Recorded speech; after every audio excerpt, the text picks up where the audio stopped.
সারা রাত বাইরে কাটায়, সারা রাত বাইরে থাকে, সারা রাত পার্টি করে। উনি নিজেই সারা রাত বাইরে থেকে আমার বাসার সামনে এসে সিন ক্রিয়েট করেছে। আমি কি ওনাকে কোয়েশ্চেন করেছি উনি কোথায় থাকে? এই যে আপনারা আমাদের হেল্পিং হ্যান্ডের কাছ থেকে শুনলেন বাসায় মেয়ে নিয়ে এসে। আপনি যদি আমার গায়ে পড়ে ঝগড়া করেন ভাই, আপনি যদি আমার গায়ে পড়ে মারামারি করেন প্রতিদিন, তাহলে আমি কতক্ষণ আটকায় রাখবো? আমার বাসায় আমি নিজে 2টা সিসিটিভি ক্যামেরা কিনে আনছি, 2টা সিসি ক্যামেরা কিনে আনছি, এনে একটা আমার বেডরুমে লাগাইছি, একটা বসার রুমে লাগাইছি। কেন লাগাইছি? আমি লাগাইছি। কেন লাগাইছি? এটা বলে আমি নাকি ক্রিমিনাল? না, আমি কালকে গিয়েছিলাম থানায় জিডি করতে। আমার যখন কাজ থাকে আমি আমার প্যারেন্টস নিয়ে যাই। আর মামুন তো এই ধরনের অভিযোগ করতে পারে না। উই আর সেপারেটেড, আমরা ডিভোর্স ফাইল করব, আমি ওর নামে মামলা করেছি। সো আমি এখন কি করছি না করছি, কোথায় যাচ্ছি, আমার সেফটির জন্য আমি কি করছি, এই ধরনের কোশ্চেন তো উনি করতে পারে না। তাহলে এখন পর্যন্ত মোহনার একটা ভিডিওকে আমি আপনাদেরকে দেখাইছি? একটা বাজে ভিডিও, একটা বাজে ব্যবহারের ভিডিও বা একটা করার ভিডিও কোনো কিছু আমি দেখাইছি আপনাদেরকে? আমি যদি দেখাইতাম তাহলে হইলাম আমি। কিন্তু মোহনা যেটা করছে, সেপারেশনের পর ওর বাসা থাকে, আমি আমার বাসায় থাকি, এরপরও আমি ওর বুঝাইতে গেছি, ওর একটা ফ্রেন্ডের বাসায় ছিল, ও বাসায় ঢুকবে এই মুমেন্টে আমি ওরে বলছি চলো আমার সাথে। আমি ওরে নিয়ে আমার ফ্রেন্ডের বাসায় গেছি। প্রথম রেস্টুরেন্টে গেছি, খাবার অর্ডার করছি, খাবার খাই নাই, খাবার ওখানে নষ্ট করে সব খাবার। তারপর একটা ফ্রেন্ডের বাসায় গেছি, যাওয়ার পর আমাকে বলতেছে তুমি যদি আমাকে ভালোবাসো তাহলে এখন তুমি ক্যামেরা অন করবো, আমি ভিডিও করবো, তুমি আটকাতে পারবে না, আমাকে বাধা দিবা না। আমি কি করো? ঠিক আছে, এটা যদি প্রমাণ দিতে হয়, আমার ভালোবাসার প্রমাণ যদি এভাবে দিতে হয় যে তুমি ক্যামেরা অন করবো, আমি করবো, তাহলে আমি করতেছি, তুমি ক্যামেরা অন করো। দেন ও ভিডিওটা করলো, ভিডিওটা করে আপনাদেরকে দেখালো, আপনারা দেখছেন কিন্তু স্পষ্ট ভিডিও, নর্মাল ভিডিও। তো ওইখানে বসে বিশ্বাসঘাতকতা কে করলো? আমার বউ অবশ্যই, তাই না? সে আমার বিশ্বাসটা ভাঙলো, আমার ভালোবাসাকে অমর্যাদা করলো, মর্যাদা দিল না। আচ্ছা আচ্ছা মামুন, মোহনা কিছু আমার বাবার ইনাফ প্রপার্টি আছে আমাকে করার জন্য। সো আমার একটা বাবার প্রপার্টি সেল করে ওইটার টাকা আমি এফডিআর করে রেখেছিলাম। ওইটা টাকা থেকে আমি একটা পার মান্থ একটা প্রফিট পেতাম, ওটা থেকে আমি খরচ করতাম।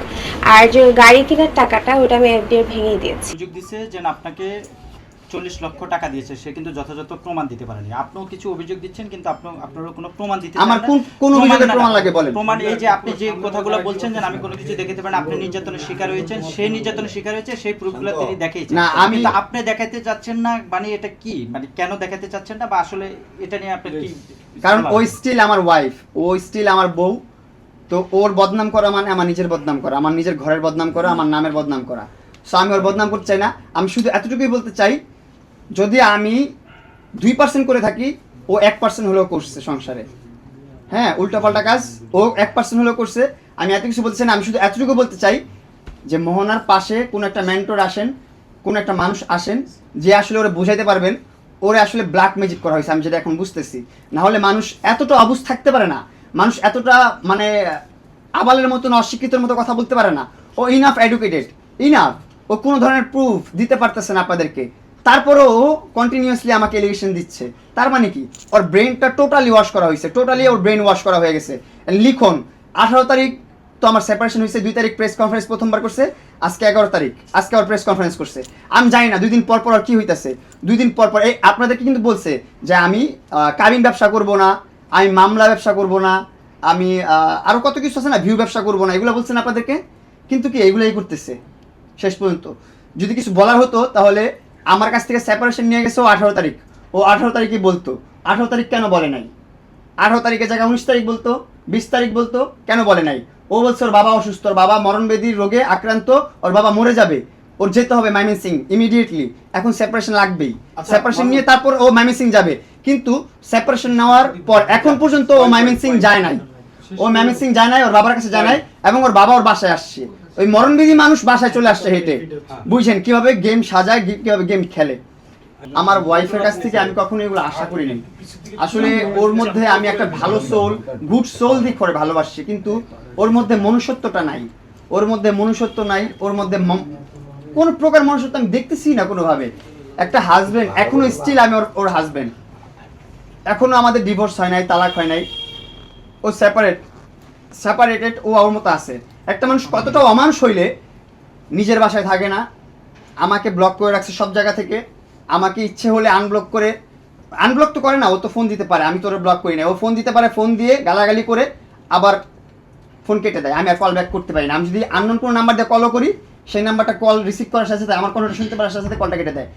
মোহনা সব বাদ দাও, এই কাদা ছড়াছড়ি বাদ দাও, এই শত্রুদের সাথে হাত মিলায়া ওদেরকে প্লাস পয়েন্ট না দিয়ে ওদেরকে মানে কি বলে ওদের সফলতার একদম উচ্চ পর্যায়ে কিন্তু ওরা চলে গেছে অলরেডি। ওদের ঈদ মুবারক। এই দেখেন লালা, এই বেটি নিয়ে কি বলবো, আমার বলার কোনো ভাষা নেই। আমার মুখে কোনো ভাষাই নেই আমি মহিলাকে নিয়ে কিছু বলার। 2 বছর হয়ে গেছে, তার সাথে আমার কোনো সম্পর্ক নাই। সে এসে এখন আমার ওয়াইফকে ব্রেন ওয়াশ করে ওয়াইফকে দিয়ে আমার বিরুদ্ধে ষড়যন্ত্র করতেছে। আপনারা তো প্রমাণ, আপনারা সবাই দেখতেছেন। আমি আমার মতন করে কিন্তু এই বাসাটা কিন্তু মোহন আর আমি নেই না, এই বাসাটা আমি আলাদা নিছি। এটা আমার আলাদা বাসা, মোহন আলাদা বাসায় থাকে। এই বাসায় আমি থাকি, মোহন আমার বাসায় থাকে। আমি মোহনাকে এখনো বলতেছি যে মোহনা ঠিক আছে, তোমার বাসায় আমার বাসার সাথে অ্যাটাচ করা লাগবে না, আমার বাসার কোনো খরচ তোমার চালানো লাগবে না, তোমার বাসার খরচ তুমি দেখো, আমার বাসার খরচ আমি দেখতেছি। আমরা সম্পর্কে যেভাবে ছিলাম, রিলেশনের সময় যেরকম ছিলাম, তুমি আমার বাসায় এসে স্টে করতা, তুমি আমার বাসায় এসে স্টে করো, আমার বাসায় থাকো, আবার তোমার বাসায় যাও। আমি এখনো আমার পজিটিভ ওয়েতেই আছি। আমি আমার এখনো ভালোবাসা ধরেই রাখতে চাই। মামুন আরেকটা অভিযোগ তুলেছে আপনার বলেন। যে হেল্পিং হ্যান্ড, যে বাসায় কাজ করে, সে অভিযোগ তুলেছে আপনার বাবার নামে, আপনার ফ্যামিলির নামে, এই যে আপনার অত্যাচার। আপনি কিভাবে- এগুলো সব ফেক ভাইয়া, এগুলো সব ফেক এলিগেশনস। তো এইগুলো নিয়ে আমি কিছু বলতে চাই না। আসলে এগুলো এখন ষড়যন্ত্র চলতেছে। তো ওই বললাম না, হাতি গড়তে পড়লে চামচিকাও লাথি মারে। আসলে কাজের মেয়ে কিভাবে বের হয়ে গেল? আমার কাজের মেয়েকে তো আমি স্বাধীনতা দিয়ে রাখছি। আমার কাজের মেয়েকে কখনোই আমি আটকে রাখতাম না, যে ঘর থেকে বেরোতে পারবো না, এটা করতে পারবো না, সেটা করতে পারবো না। ও গত পরশু দিন গতকালকে ওর মতো করে ও কোথায় চলে গেছে আমি খুঁজে পাচ্ছি না ওরে আর। তো যখন খুঁজে পাচ্ছি না, আমি বললাম যে ঠিক আছে। আর ওরে নিয়ে আসছে আমার আম্মু মাজার থেকে। হ্যাঁ, আমার আম্মু রাগ করে মাজারে গেছে। মাজারে যাওয়ার পর দেখতেছে মেয়েটা কান্নারি করতেছে। পরে আমার মাকে মা ডাকছে। আমার মা তো সর মানুষ।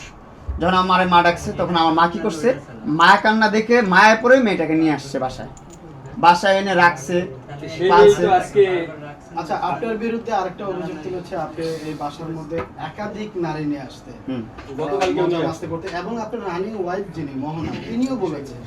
আপনি তো বারবারে তো আপনার ওয়াইফের নামে আপনি চেপে যাচ্ছেন, কোনো কথা বলতে যাচ্ছেন না, কিন্তু আপনার নামে তো সবই প্রকাশ। বলুক, ও বলে যদি সুখ পায়, মোহনা যদি সুখ পায় এই দুনিয়ার বুকে, আসলে ওরে যে কিভাবে ইউজ করতেছে মানুষ, মোহনা এখনো বুঝতেছে না। মোহনাকে খুব বাজেভাবে ইউজ করতেছে, আর মোহনা ইচ্ছা করে ইউজ হইতেছে। আমি যেটা বলতেছি আর কি, মোহনার আসলে পিছনে দায়টা কি? এটার পিছনে দায় হচ্ছে লায়লা, লিখন আর ওর মা। ওর মা কখনোই চায় না আমার সাথে সংসার হোক ওর, কারণ ওর মা রিলেশন চলাকালীনও আমাদের রিলেশনে অনেক ভেটু দিছে। বিয়ে হওয়ার দিনও ওর মা বাসায় লোকজন পাঠাইছে বিয়ে ভাঙার জন্য, কিন্তু আমরা আমাদের মতো বিয়ে করছি। এখন দিন শেষে এসে এত ঝামেলা, এত কিছু কেন আমি বুঝতেছি না। আমার বউ, আমার স্ত্রী, আমি ওকে সম্মান করি। আমি এখন ওরা বলতেছি, আমার মেসেজ একটাই, আর যত প্রকার এলিগেশন দিচ্ছে সবই মিথ্যা। নিজের বাসায় থাকে না, আমাকে ব্লক করে রাখছে সব জায়গা থেকে।